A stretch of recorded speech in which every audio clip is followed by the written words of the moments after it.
Permettez-moi de louer aussi l'excellente collaboration entre nos deux ministères. Il me plaît aussi d'adresser mes félicitations à la Banque mondiale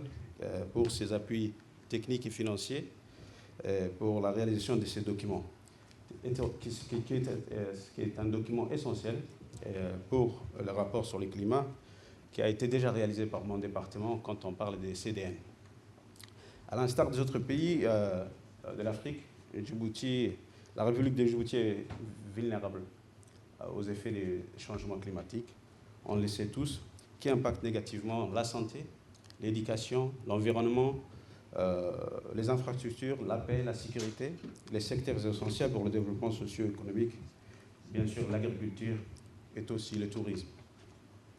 Conscient des défis qui nous attendent tous,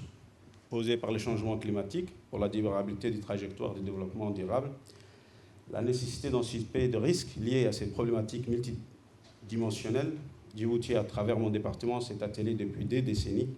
à la mise en place de mesures de lutte contre le changement climatique. Pour concrétiser cet engagement, plusieurs instruments et outils ont été développés par le ministère de l'Environnement et du Développement durable. Dans le cadre de la mise en œuvre de la Convention cadre des Nations Unies sur le changement climatique et de l'accord de Paris. Il s'agit, entre autres, de documents de référence sur le climat, tels que les 3 communications nationales sur le changement climatique, respectivement en 2001, en 2014 et en 2021. Le plan d'action national d'adaptation au changement climatique, qu'on appelle PANA, en 2006, de la contribution déterminée au niveau national CDN en 2016,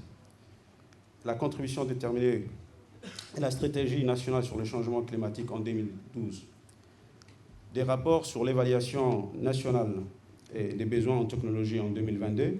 des rapports sur les projections des scénarios climatiques et des études vulnérables en 2022 et de la contribution CDN-R révisée en 2024.